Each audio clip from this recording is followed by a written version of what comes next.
Usually, someone would have fears of spiders, heights, clowns, which are all valid fears, but my fears happen to be abandonment. And I'm not really sure when I realized this, but when I did know, I had a lot of baggage to unpack. My name is Karen, and lately I've been trying to draw out my emotions, my fears, my anxieties. Last year, I had purchased this book called Attached by Amir Levine and Rachel Heller. And the book basically spoke about how anxious and avoidant attachment styles affect relationships, whether it be through family, friends, or lovers. You always have the fear that they will leave you. However, anxious and avoidant are two different lanes. Let me give you two examples mentioned in this book. You love to be very close to your romantic partners and have the capacity for great intimacy. You often fear, however, that your partner does not wish to be as close as you would like them to be. Relationships tend to consume a large part of your emotional energy. You tend to be very sensitive to small fluctuations in your partner's moods and actions. And although your senses are often accurate, you take your partner's behaviors too personally. You experience a lot of negative emotions within the relationship and get easily upset. As a result, you tend to act out and say things you later regret. If the other person provides a lot of security and reassurance, however, you are able to shed much of your preoccupation and feel contented. It is very important for you to maintain your independence and self-sufficiency, and you often prefer autonomy to intimate relationships. Even though you want to be close to others, you feel uncomfortable with too much closeness and tend to keep your partners at arm's length. You don't spend much time worrying about your romantic relationships or about being rejected. You tend not to open up to your partners, and they often complain that you're emotionally distant.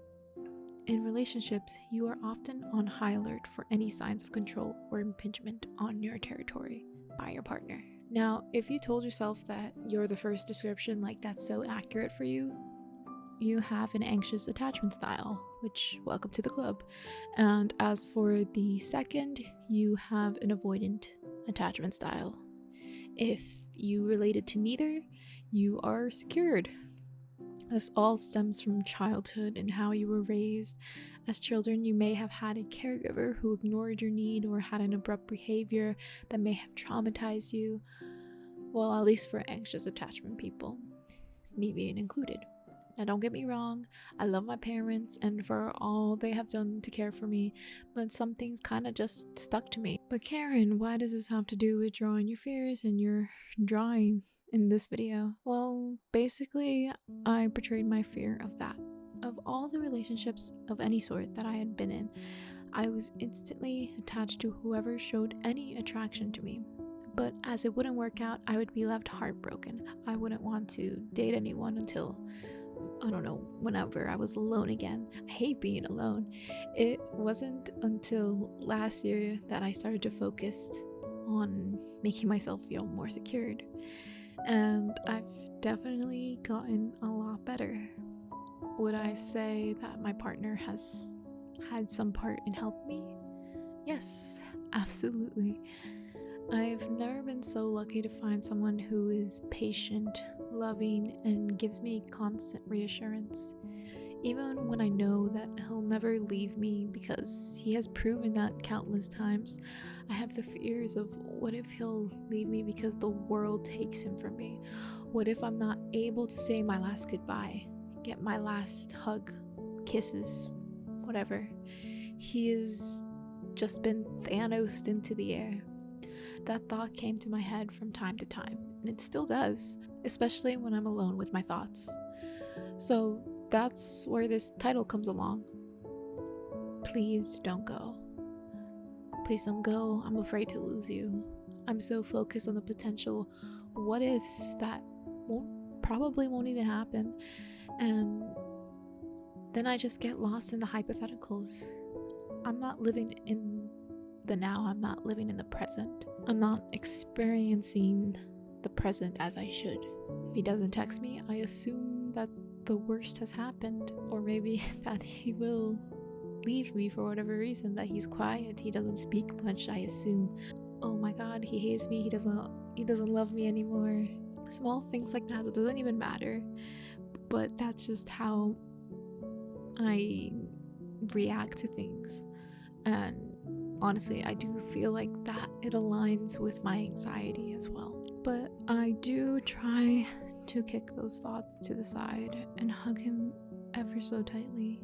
And he says, "Don't worry, I'm not going anywhere." And I always believe him, because I do believe him.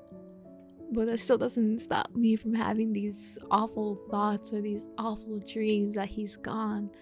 And the only thing I can really do about it is continue to believe him and continue to believe that everything will be okay and that I should just live in the moment. I don't want to be consumed by the past or the future that I don't even know what will happen. Like, I'm no psychic.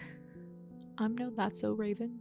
And sometimes the thoughts aren't as intense or saturated.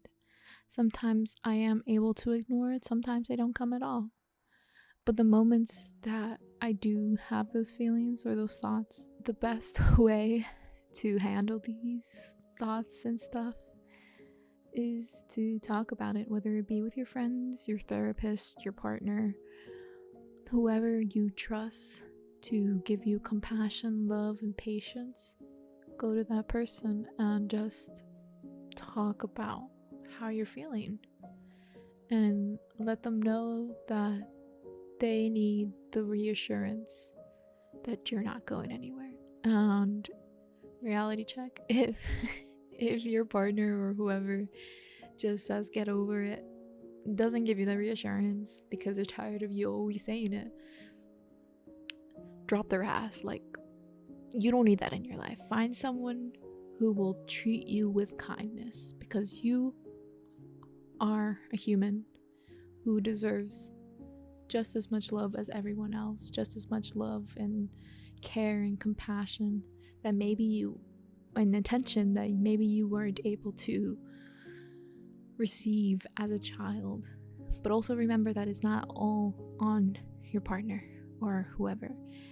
It also is something that you should tell yourself, your inner child, that you're not alone, you're not going anywhere, you'll always be here. And just close your eyes and give them a huge ass hug, because they need it, And I try to do that from time to time too, just to calm me down.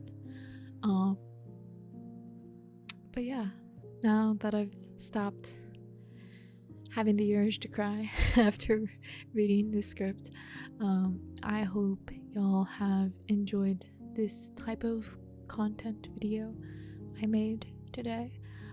It's somewhat of a vulnerable introduction here on YouTube for me, and quite in a long form content, but I wanted my thoughts and art to have a connection with me, but as well as with you.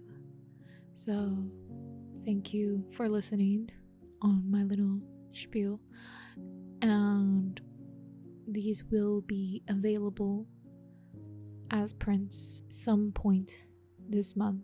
And yeah, if you want to further support me, I got Patreon, I got Instagram, my commissions are always open, and I will catch you in the next one. Bye bye.